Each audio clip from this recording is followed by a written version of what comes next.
Hello everyone, I'm Taureor and I want to talk a little bit about what I like and dislike in the new Waking the Tiger DLC for Hearts of Iron 4. I've been working on my latest challenge over in China. It's going to be it's going to be posted on Saturday as usual, but in the process I have learned a little bit more about this update, and now I have formed some opinions whether I like or dislike certain features, and I do want to talk about that. In general, I think the update is a positive change. It is expanding the game, it is adding new cool stuff to it, and it's fixing some bugs. But there are also things that bother me about it a little bit, and in all fairness, they're probably going to be ironed out. Let's start with the good things. The first good thing is all the flavor changes, for example new focus trees, like the one for Germany, that lets you oppose Hitler and return to the Kaiserreich, or re-establish free elections and so on, and there's tons of those, especially for China and Japan. It might need some balancing. Because, for example, the Chinese focus tree lets you just outright puppet Japan. There's a small chance of success here, but yeah, I ran a quick test, and it happens even if you're much weaker than them sometimes, which is strange. However, that's just a minor thing, and it will all be tweaked, as always in Paradox games. In general, the flavor from those new focus trees is quite fun. There's quite a lot of it, and it gives some depth to certain aspects of the game.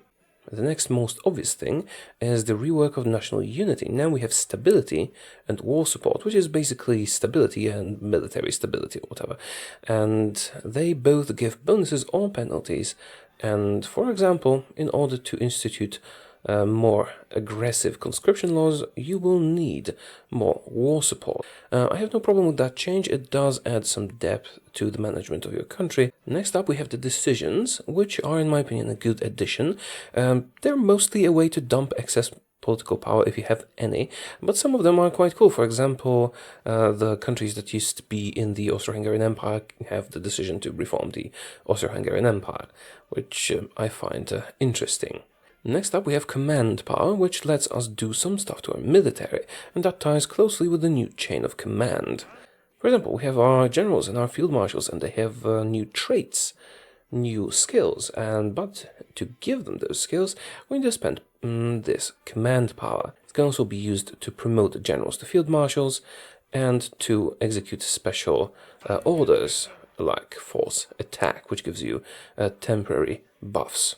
An interesting change, although for me it's a bit too much of micromanagement, but that's just me. I'm the kind of guy that just paints a huge order all over the Soviet Union, because, let's just let the generals sort it out. That is largely a personal preference, though. Next up we have the chain of command, which lets us have a field marshal command a group of armies, and each of them could be doing a different task, and all of them will get bonuses from the field marshal and from the respective generals. Now I find this to be quite an interesting change, and yeah, I kind of like it. Now this adds depth, but it also adds complication, and in my challenge playthrough over here, I realized that it was actually easier for me and more effective if the frontline situation changed. I wanted to readjust the order and so on. It would be more convenient to just delete everything, delete all the orders, and do them all over again. That generally isn't good practice, but reassigning troops to a different part of the order is a pain right now. Let's assume we have our army on the Polish border. In one army group, the situation changes. We want to send some of our troops over to the Czechoslovakian border. So what I would do in the previous system was I would just paint a new front line, select some of the troops, and assign it here. If we do it in this situation, let's say like 8 of them. I can't do that. I can't reassign them. Now what I would like to do is just take one of these armies and reassign it to this front line, and then the others would cover the gap. Can't do that, as far as I know. Maybe I'm mistaken, maybe it can be done, I don't know. What I can do is, yes, I can paint an order individually and assign them here. But what will happen now, we just have a nasty gap here. So, well, if I cancel this bit of the order, it uses one of the remaining armies to cover it, but just one, see? This was a smaller army, it didn't rebalance the whole thing. And I know it might be a minor problem, but what it actually meant for me during gameplay was that it was always easier to just do over all the orders. Just cancel the order and paint it anew, and that's probably not a good thing. In general, I think it is a good concept, but it still needs refining. And don't get me wrong, this is a good update, it adds a lot to the game, and in general I've had fun playing it. But you know, not everything is hunky-dory. For example, when you go to war, you will be hit with a lot of bad events, and they are mostly an annoyance, like people dodging the draft, strikes in factories, and all that.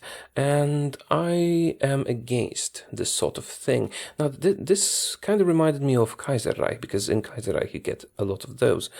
And I understand they're supposed to add depth and, you know, flavor, some randomness, but they can pile up.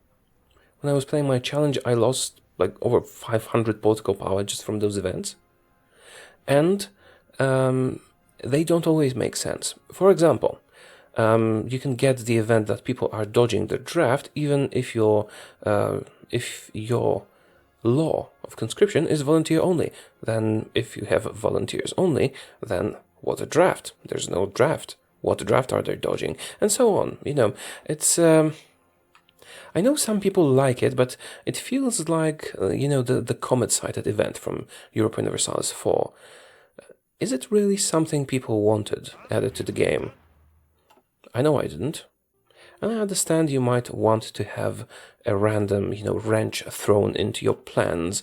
You have everything planned out, and in this and this many days I'll get enough political power to get that and that advisor, and so on, and suddenly strikes, and everything goes to shit. But, yeah, I wish you could turn that off.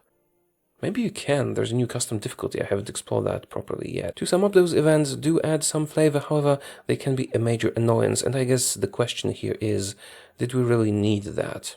Maybe you will disagree with me, maybe you enjoy this sort of a random problem popping up. But yeah, I've had 4 of those in the span of a few months, and that can really wreck your country. Next up, I have experienced serious problems with the Garrison algorithm. Now, I can't seem to replicate it here, so maybe it's a random occurrence, but essentially I had a huge army assigned to garrison all the ports, and the army only used about half of its units to garrison the ports, and left the rest just sitting in the province somewhere. I don't know why, but that caused my ports to be conquered, of course, because they were not stuffed enough. Alright, so I thought that maybe Germany didn't have enough armies for this to occur, so I switched to the Soviet Union. Let's see what happens if I give them this order. Garrison the ports. The whole huge army. See? That's exactly what happened in that other game. A huge amount of those troops just stayed here, only some of them went to garrison the port.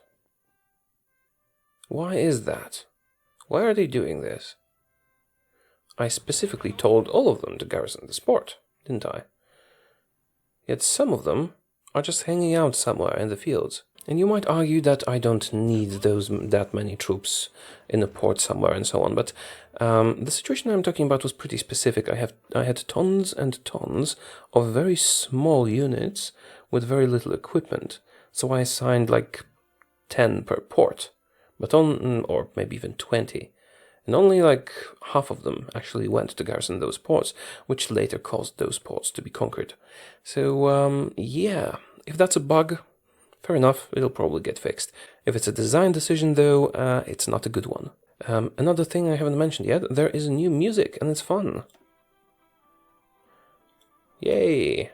Music. Also, there is a new production interface. So, for example, I can assign 150 factories to produce equipment. Yay! Another change is you can't train as many paratroopers, mountaineers, or marines as you want anymore. Also, we have started over the limit, apparently. Why? Why can't I get all the paratroopers I want if I produce enough equipment for them? If you can have all your army just ride heavy tanks, then why not give all your army parachutes or mountain equipment? I think this arbitrary limit is a bad thing. It restricts player freedom, and I hate things that restrict player freedom. And if it's a problem, if they're too strong and they're in balance, just, increase the equipment cost. Or make them cost, because they only cost infantry equipment. So if it's a problem, just make them cost special equipment or support equipment by default. Just, you don't add support companies and they still cost support equipment. That would balance it out. Switzerland. Essentially all mountains, right? Almost. Why shouldn't they be able to give all their troops mountain gear? Why not? Or, for example, Cuba. I played the challenges Cuba. Why shouldn't they be able to make all their troops specialized marines? If you're going for balance, then increase the cost or something. And if you're going for realism, so that theoretically I shouldn't be able to have all my troops be special forces, then why not? Again, if I can literally have every single soldier I have ride a heavy tank, then why can't I give them all mountain gear? And one final change. Previously, the most victory points you had to take to capitulate a country was 90%. So at maximum national unity, for example, with the Soviet Union, you had to take 90% of their victory points to make them capitulate. I believe that was too high, and I would advocate for maybe 80% being the maximum required. But yeah, I lived with 90. But now, when I was fighting China, I had to take 95% of their victory points to make them capitulate. I mean, was it 90 not enough? In my opinion, it was too much. It should be around 80. Do I really need to take every single province to make a country capitulate? Do I really need to, go through the Soviet Union and reach the ocean to make the Soviet Union capitulate? I mean, I'm exaggerating a little bit, but I really disagree with that design decision as well. Now, in general, I believe this is a good update that adds depth to the game, and especially the flavor changes, like the focus trees, are pretty cool. However, the new systems do need work, and I just can't agree with some of the design decisions. That being said, I want to reiterate that this is a good, interesting update, especially the focus trees. And yeah, Hearts of Iron is a very good game, and Paradox is great, and give them your support if you can. Okay, that is it for this video. Thank you for watching, and let me know what you think in the comments, if you agree with me or not, and if there are some other features or changes you have opinions on. And goodbye.